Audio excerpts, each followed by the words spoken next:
नाजरीन किराम 1991 से पहले यूक्रेन सोवियत यूनियन का हिस्सा था, लेकिन 1991 में सोवियत यूनियन से जिन 15 रियासतों ने अलहदगी अख्तियार की, इनमें से यूक्रेन भी एक है। सोवियत यूनियन की तकसीम के बाद इसके मिलिट्री एसेट को भी इन ममालिक में तकसीम कर दिया गया, इसलिए जो मिलिट्री इक्विपमेंट इस वक्त रूस के पास है, वही वेपन अब ये ममालिक भी इस्तेमाल कर रहे हैं। लेकिन आज हम सिर्फ यूक्रेन एयरफोर्स की बात करेंगे, क्योंकि कुछ दिनों से ये खबरें सामने आ रही हैं कि यूक्रेन पाकिस्तान एयरफोर्स के JF-17 थंडर ब्लॉक 3 को खरीदने की मंसूबाबंदी कर रहा है। आज की वीडियो में हम जानने की कोशिश करेंगे कि इन खबरों में कितनी हकीकत है। क्या यूक्रेन अमेरिका के F-16 और यूरोपीय यूनियन के साब ग्राइपन, जिनकी यूक्रेन एयरफोर्स को ऑफर भी की गई है, इन तैयारों को छोड़कर पाकिस्तान के JF-17 थंडर ब्लॉक 3 को खरीद सकता है? तो चलिए जानते हैं। नाजरीन, यूक्रेन एयरफोर्स के पास 21 MiG-29, 12 सुखोई 24, 13 सुखोई 25 और 33 सुखोई 27 तैयारे मौजूद हैं।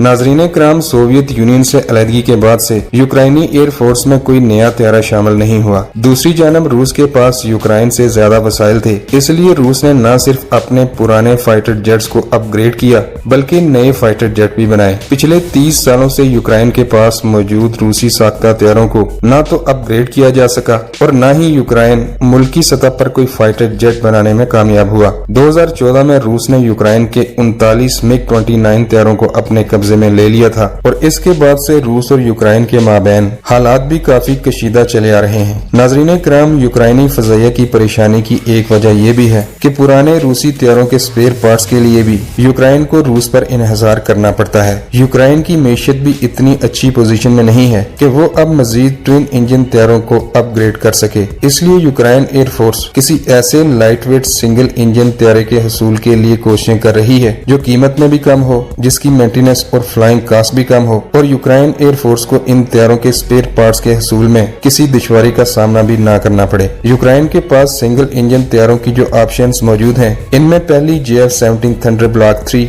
दूसरी F-16 और तीसरी स्वीडन का साब ग्राइपन है। अमेरिकी कंपनी लॉकहीड मार्टिन ने इस बड़ी डील से फायदा उठाने के लिए यूक्रेनी एयरफोर्स को अपने F-16 तैयारे ऑफर किए थे, लेकिन इंतहाई ज्यादा कीमत की वजह से यूक्रेन ने अमेरिकी कंपनी की ऑफर को रिजेक्ट कर दिया था। इसके अलावा स्वीडन भी यूक्रेन एयरफोर्स को ग्राइपन तैयारे ऑफर कर चुका है, लेकिन F-16 और साब ग्राइपन JF-17 थंडर ब्लॉक 3 से न सिर्फ स्पेसिफिकेशन और फीचर में कम है, बल्कि दोनों तैयारों की कीमत भी JF-17 थंडर ब्लॉक 3 से कहीं ज्यादा है। यूक्रेन के पास जो कुल 79 तैयारे हैं, ये तमाम ट्विन इंजन तैयारे हैं और रूस के साथ नाखुशगवार ताल्लुकात की वजह से यूक्रेन को इन तैयारों के स्पेयर पार्ट्स में न सिर्फ दुश्वारी का सामना है, बल्कि अपनी कमजोर मैशियत के साथ इन तैयारों को अपग्रेड करना भी यूक्रेन एयरफोर्स के लिए तकरीबन नामुमकिन होता जा रहा है। F-16 और साब ग्राइपन जो कि काफी महंगे तैयारे हैं और इन तैयारों को अपग्रेड करना भी यूक्रेन एयरफोर्स के लिए काफी मुश्किल काम होगा, इसलिए यूक्रेन के पास जो सबसे बेहतर ऑप्शन है वो JF-17 थंडर ब्लॉक 3 ही है। नाजरीन किराम, ये खबरें भी सामने आ रही हैं कि गुज़श्ता माह यूक्रेन एयरफोर्स के एक वफ्द ने 6 मार्च को पाकिस्तान एरोनॉटिकल कम्प्लेक्स कामरा का जो विजिट किया था,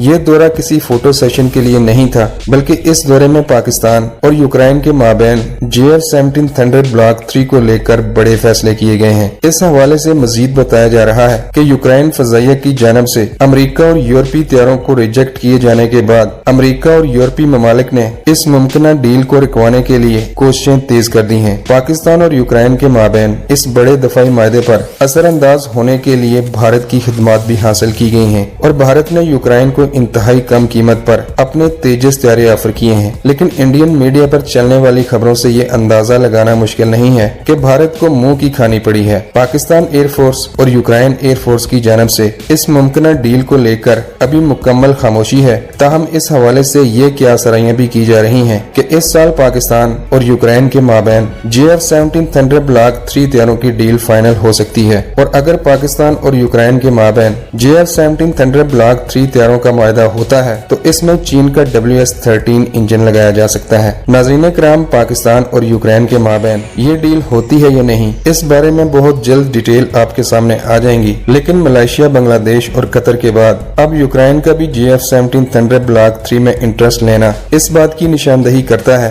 कि ब्लॉक 3 का मुस्तकबिल इंतहाई ताबनाक है और आने वाले वक्त में ये तैयारा दुनिया के तमाम सिंगल इंजन तैयारों की मार्केट हिलाकर रख देगा। देगा। नाजरीन कराम, वीडियो के मतलब कमेंट सेक्शन में अपनी कीमती राय का इजहार जरूर किया करें। वीडियो अच्छी लगे तो लाइक करें, शेयर करें और चैनल सब्सक्राइब करें। मिलते हैं किसी नई वीडियो में, तब तक के लिए अल्लाह निगहबान।